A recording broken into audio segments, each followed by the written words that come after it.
Ambati silks Kanchipuram sorry store now in Vijayawada. Exclusive పట్టు saris, సల్వాస్ and lehengas.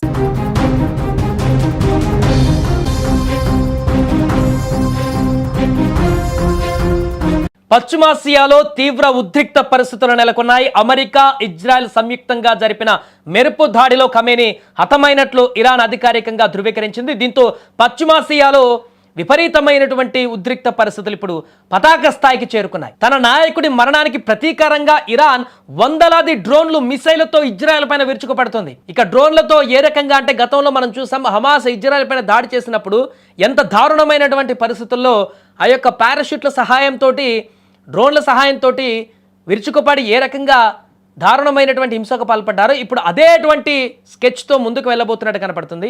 అటు Jerusalem నుంచి ఇటు టెలవీవ్ వరకు ఎక్కడా చూసినా కూడా సైరన్ల మోత, పేలుళ్ల శబ్దాలతో యుద్ధ వాతావరణం నెలకొంది. జెరూసలేం, టెలవీవ్, హైఫా వంటి నగరాలే లక్ష్యంగా ఇప్పుడు ఈ దాడులు జరుగుతున్నాయి. గగనతలంలో ఎర్రటి వెలుగులు చిమ్ముతూ దూసుకువస్తున్న డ్రోన్లను చూసి జనం భయాందోళనకు గురవుతున్నారు. ఎక్కడ ఏ క్షణాల్లో ఆ డ్రోన్లు మీద పడి పేలుతాయో తేలినటువంటి ఆందోళన పరిస్థితుల్లో ప్రజలందరూ రోడ్ల మీద కాలం గడుపుతున్నారు.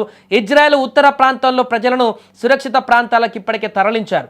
ఇరాన్ దాడులను తిప్పికొట్టేందుకు ఇజ్రాయెల్ కూడా తన ఐరన్ డోమ్, ఆరో వంటి అత్యాధునిక రక్షణ వ్యవస్థలను యాక్టివేట్ చేసేసింది. జెరూసలేం ఆకాశంలోకి ప్రవేశించిన డ్రోన్లను ఇజ్రాయెల్ రక్షణ దళాలు గాల్లోనే పేల్చివేశాయి. ఇజ్రాయెల్ ఎయిర్ ఫోర్స్ నిరంతరం గగనతలాన్ని పర్యవేక్షిస్తుంది. ఏ ఒక్క డ్రోన్ కూడా జనసాంద్రత ఉన్నటువంటి ప్రాంతాలలో పడకుండా జాగ్రత్తలు తీసుకుంటున్నారు. అటు ట్రంప్ ఈ విజయాన్ని ఇరాన్ ప్రజలకు దక్కిన గొప్ప అవకాశంగా అభివర్ణించగా, ఇరాన్ మాత్రం ఈ నేరానికి ఇజ్రాయెల్ భారీ మూల్యం చెల్లించుకుంటుందంటూ కూడా హెచ్చరిస్తున్నట్లు కనిపిస్తుంది. ఏదేమైనా కూడా ఖమేనీ మరణం తర్వాత, ఖమేనీ హతమైనటువంటి తర్వాత ఇరాన్ మరింత రెచ్చిపోతూ ఇప్పుడు ఇజ్రాయెల్ పైన దూకుడు వ్యవహరిస్తుంది.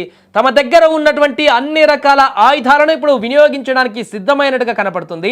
ఈ నేపథ్యంలోనే ఏ క్షణాన ఎక్కడ ఏ రకమైనటువంటి డ్రోన్ క్షిపణి పడుతుందో తెలియనటువంటి పరిస్థితి ఇజ్రాయెల్లో నెలకొంది.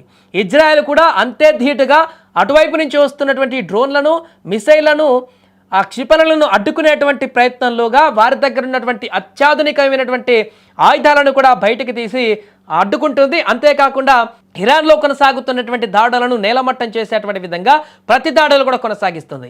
దీంతో ఈ యుద్ధం అనేది తీవ్ర స్థాయిలో వెళ్ళినట్టుగా కనపడుతుంది. ఇప్పటి వరకు జరిగినటువంటి అన్ని యుద్ధాలలోకెల్లా అత్యంత భయంకరమైనటువంటి యుద్ధంగా ఇరాన్ ఇజ్రాయెల్ యుద్ధం ఇప్పుడు మారబోతుంది కూడా కాదు, ఆల్రెడీ మారిపోయింది. ఎక్కడ ఏ రకమైనటువంటి ఇంకా విషాదకరమైనటువంటి వార్త వినవలసి వస్తుందా అనేటువంటి అంశం అయితే ఇప్పుడు ప్రపంచవ్యాప్తంగా కలవరపెడుతుంది.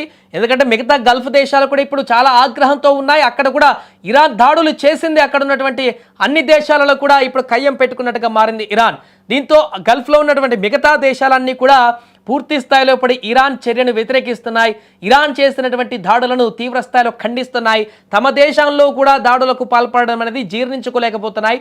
దీంతో వారు కూడా ఇరాన్ కనుక తోక జాడిస్తే ఇరాన్ అంతు చూసేందుకు సిద్ధమవుతున్నట్టుగా కనపడుతుంది. దీంతో ఇప్పుడు ఖమేనీకి వారసత్వంగా ఖమేనీ రెండవ కుమారుడిని కూడా సుప్రీంగా ప్రకటించారు కాబట్టి ఆయన నేతృత్వంలో ఇప్పుడు ఇరాన్ మరింత భీకరంగా దాడులు చేసేందుకు సిద్ధమవుతుంది. మరి అమెరికా, ఇజ్రాయెల్ ఇప్పటికీ ఒక సుప్రీంని హతమొందించాం కాబట్టి ఇరాన్కి ప్రజలకి కొత్త సుప్రీంని ఎంచుకునేటువంటి అవకాశం లభించింది. ఇరాన్ ప్రజలకి స్వతంత్రం లభించిందని చెప్పుకుంటున్న తరుణంలో మరొక సుప్రీంని అక్కడ ఎన్నుకోవడం పట్ల అమెరికా, ఇజ్రాయెల్ యాక్షన్ ఏ విధంగా ఉండబోతుంది? ఆ సుప్రీంను కూడా హతమొందించేటువంటి విధంగా కార్యాచరణ రచిస్తుందా? ఆ రకమైనటువంటి ప్రయత్నాలు కొనసాగిస్తుందా? ఆ రకంగా కొనసాగితే మరలా ఎలాంటి పరిస్థితులు ఎదురవుతాయనేటువంటి అంశమే ఇప్పుడు తీవ్ర ఆందోళనకు గురి చేస్తున్నాయి. ఏదేమైనా కూడా ఇరాన్, ఇజ్రాయెల్ మధ్య నెలకొన్నటువంటి ఈ యుద్ధ వాతావరణం అయితే తీవ్ర స్థాయికి చేరుకుంది. పూర్తిగా దాన్ని నిలువరించలేనటువంటి పరిస్థితులకు చేరిపోయింది. ఐరాస అధ్యక్షుడు ఇప్పటికీ చెప్తున్నా, మొత్తుకుంటున్నా మిగతా దేశాలు ఇన్వాల్వ్ కావాలి, సామరస్యపూర్వకంగా చర్చలు జరగాలి, యుద్ధాన్ని వెంటనే ఆపాలంటూ చెప్తున్నా కూడా ఐరాస మాట వినేటువంటి పరిస్థితి కూడా ఇక్కడ కనిపించట్లేదు. పూర్తిగా చేతులు దాటిపోయింది యుద్ధ వాతావరణం అనేది. ఏదో ఒకటి చావో రేవో తేల్చేదాకా ఇది పులిస్టా పడేటువంటి పరిస్థితి అయితే కనిపించట్లేదు. ఏదేమైనా ఇరాన్, ఇజ్రాయెల్ మధ్య నెలకొన్నటువంటి ఈ భీకరమైనటువంటి దాడులలో తాజాగా ఎలాంటి అప్డేట్స్ వస్తాయనేటువంటి ఒక ఆందోళన వాతావరణం అయితే ఇప్పుడు అక్కడ నెలకొంది.